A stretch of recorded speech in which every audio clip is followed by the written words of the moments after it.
Now I welcome our next guest of honor, Raju Chinthala ji. Mr. Raju Chinthala is the face of Resurgent India in America, a persuasive, creative, self-motivated, service-oriented people person who has molded himself into a visionary, challenge-driven, successful professional entrepreneur and leader in academic, business, as well as community area. Rajuji has been widely recognized for his willingness to go beyond the norm and his ability to bring together divergent individuals and groups to see and seize opportunities, address challenges, solve problems, and enhance quality of life for all.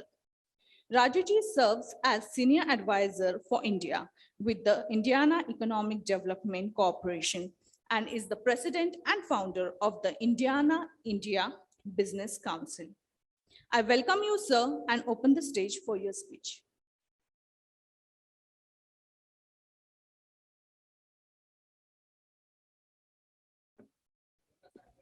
Hello, can you hear me? Yeah.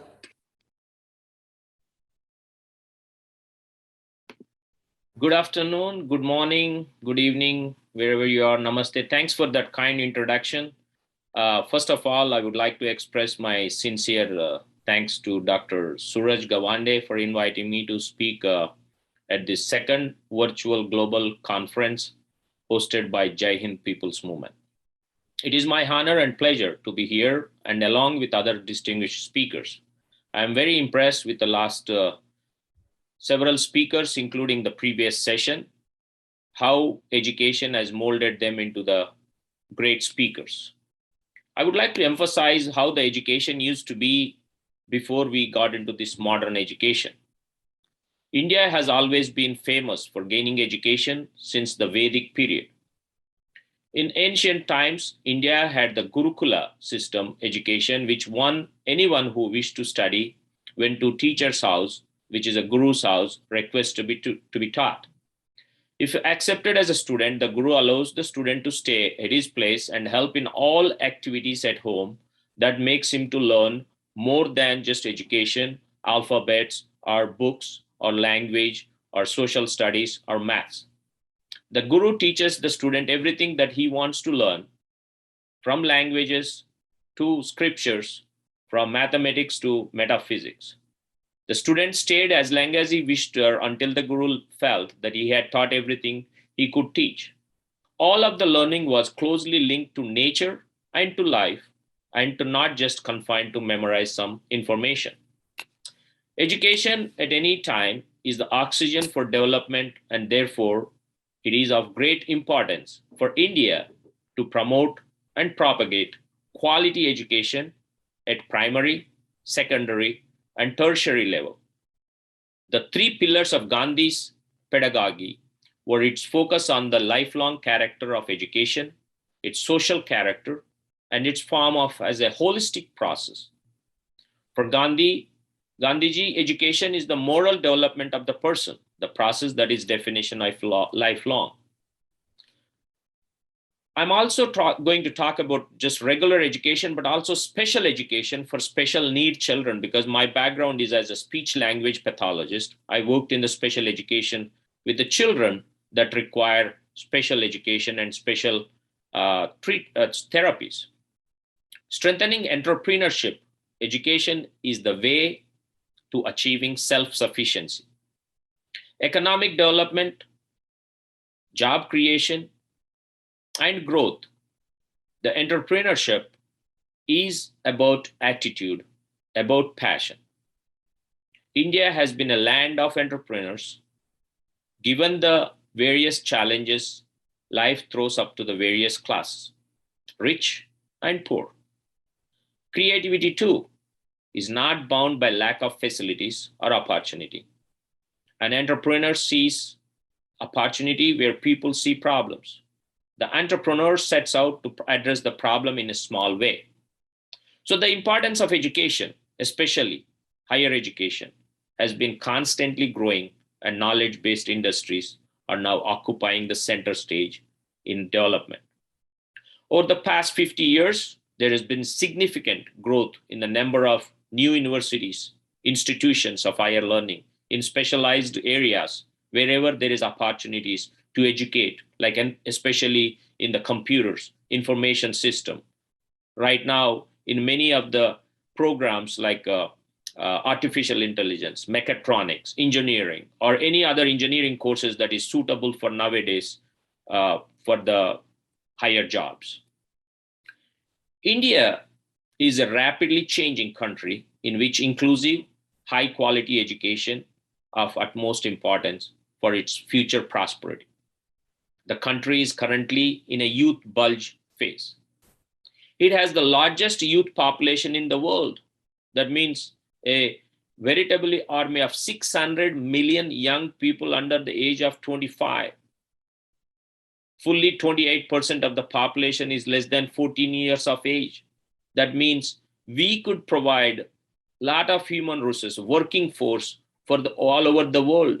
World is looking at India for filling their jobs, especially in the information systems or artificial intelligence, high-tech job. These all are high-paid jobs. And we from India have that education capabilities. What are these 10 benefits of education for our society? Creating more employment opportunities, securing a higher income, developing problem solvings, improving the economy, providing a prosperous and happy life, and giving back to the community, creating modern society, bridging the borders, digital education. Now, with the COVID-19, many of the students may not even know what the classroom looks like for the last 18 months. Whenever you say, kids, it's a time to go to school, they're picking up the computer or laptop or a tablet, PC, creating equal opportunities for everybody, introducing the empowerment. Education is the key to turn a weakness into strength. But more important is, I would like to emphasize on the special education. The special education requires special teachers that they require to teach different ability students, whether it's a low IQ, whether it's a cerebral palsy, a Down syndrome, or hearing impaired, or blind, or any other disability that requires special schools. India has a long way to come to world stage, providing the best education for disabled children across India. We have come up a long way. Many institutions are established, but still workforce needs to be developed. Schools needs to open more in the rural area in order to provide the education to the special. We have done some between Indiana and India. First of all, I'm from Indiana. So we say you cannot even spell Indiana without starting with India. So India is in Indiana. And we have done some extraordinary exchange programs in the teachers exchange program, also in the special education program, where we have shared some of the sent some of the special educators to India to train other special educators in order to provide the education to disabled children or different ability children. That's the one thing. Second is, why are the students coming to, a lot of people say, why are the students going outside India? It's not India cannot provide jobs. It's not India cannot have these kind of good education system. It's a freedom of the person, how they look at each country. And they like to study other place, and some of them are going back, some of them are staying, some of them are applying for jobs. I was reading another article. There are 162,000 jobs ready to fill in the United States, but there are no workforce. There are not trained workforce to fill these jobs in the United States, especially in these high-tech jobs, because the technology changes every 3 months, every month nowadays. What was taught in the 3 months ago, it's not same. That means what? The person, even after education, when they go for a job, they need to learn, relearn, and relearn. That's where it's a more focus is, how do we reskill the workforce in order to meet the challenges? How do we program, or how do these open-minded employees learn different things? So that means what? Education never stops in life. I still learn a lot of things. Even though I work in economic, my background was a speech pathology and audiology. I learn every day from attending different seminars, different education, talking to different speakers. Today, I learned quite a bit listening to various speakers. So the learning and education never stops. That's the reason many companies, either from India or from United States, they want to train their workforce for next level of jobs. That means new technologies, new engineering. Who thought we'll all be driving electric vehicles? That requires a different technology than what it used to be the diesel or petrol cars. So in order to do that, it's important that colleges, institutions focus on particular higher education, which is related to what the jobs are required in several companies. Then they will be able to get those high paid jobs in around the globe.